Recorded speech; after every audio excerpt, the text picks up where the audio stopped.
Around that talks about what was here before the gold rush, I decided to put together a book that took me over 7 years to put it together. It is the history of us, the Nisenan tribe of Nevada City, Rancheria. The Nevada City Rancheria was right there on Cement Hill. Okay, the Indian name would have been Camp Wakadot, and that was our camp. Okay, at one time, Wakadot Village had a population of almost 2,000 Indians. Okay, big population. One of the reasons why is because it combined several villages that was in Nevada City area that they kicked them out of their old village site, so they combined with the Wakadot village, and that's how come it came to that number of natives. Later on, it diminished. In the book, you'll find out who we are. You'll find our territory, our boundaries, our village sites, our old tribal leaders. You'll find how we lived, what our government was like, our laws, our traditions, our entertainment, our resources from vegetation, our resources from the animals, everything in there pertaining to those subjects, as well as a long list of medicines and what the purpose of each plant was for is also in the book. Eventually, you'll come to part 2. Now, part 2 is conflicts, the 49er gold rush. Okay, for the people that don't like reading about hardships and tragedies and stuff, that's a tough chapter. Okay. But it is extremely documented on what has happened, okay?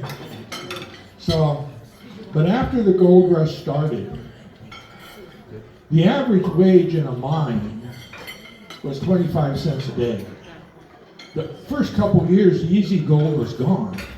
There were thousands and thousands, tens of thousands of people wandering just picking up all the easy gold. After that, you had to go to work. You had to mine for it. And all that kind of stuff. The average wage was 25 cents. Well, a lot of people didn't want to do that. So what they did, and the California law allowed it, they went to bounty hunting.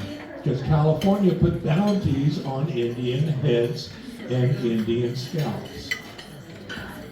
Okay, the bounties at one time kept rising until they went all the way up to $5 for a head or a scalp.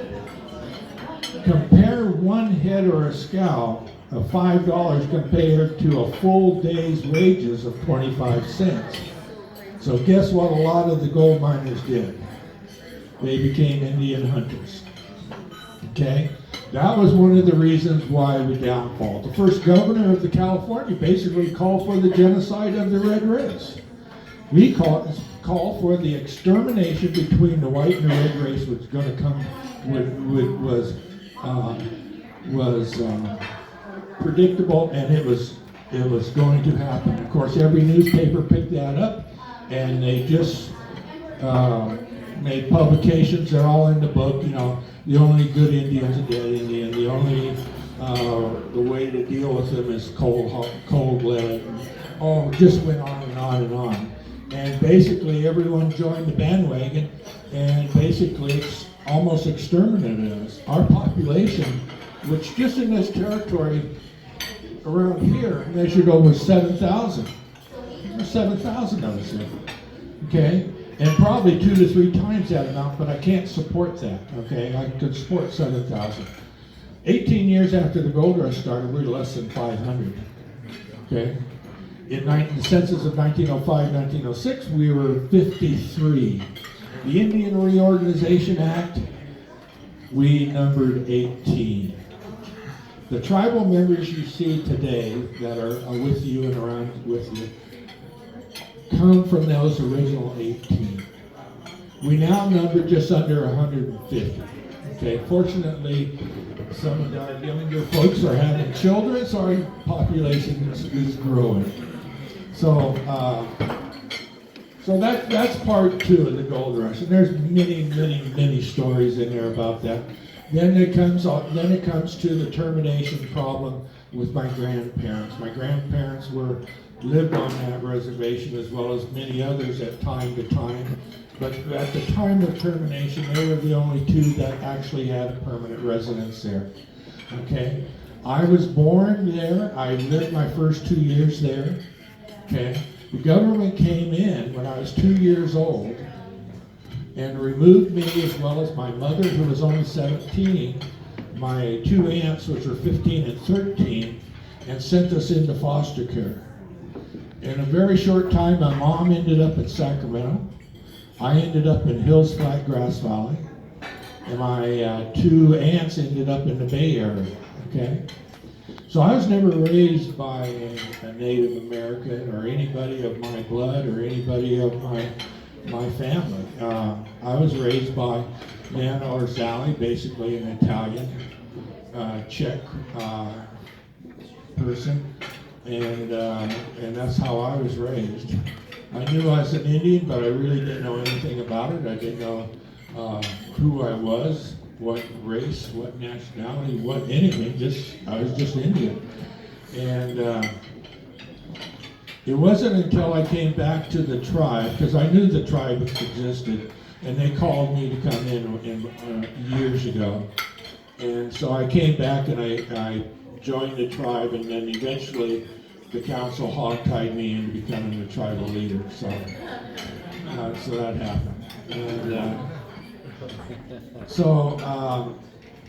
from there, my natural instinct is to, if I'm going to jump into anything, I'm jumping in with both feet, and I'm going to know anything and everything about what I'm getting involved in. And it took me 7 years to become the most knowledgeable people about our history, our customs, our culture, and everything, and especially our history. And I put it all into a book. So this is the book.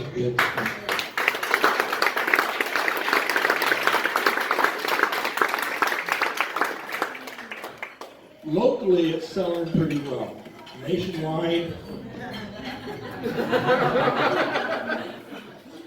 so it's not on the #1 selling list, but it's doing pretty good. This year, from the royalties, I've almost given to the tribe, because I give the tribe all the royalties.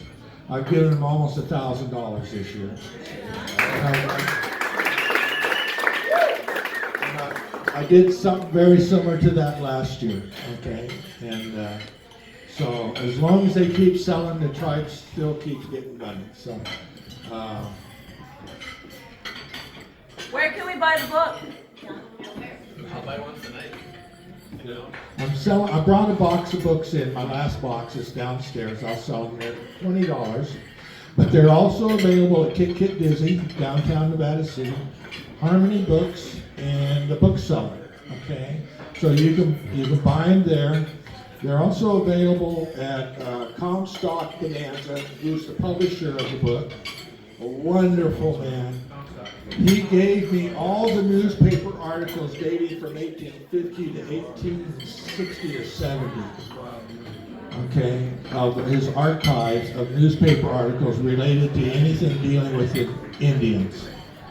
He gave us thousands of newspaper articles, so most of them are in the book. So a lot of them are in my history log, which I don't know if I'm going to ever publish, but we have a history log of every document, every fact, everything that by date order, by decade order, and everything. So when you need to look something up, I can usually find it real quick. So, but yeah, and Amazon. You can get the book on Amazon.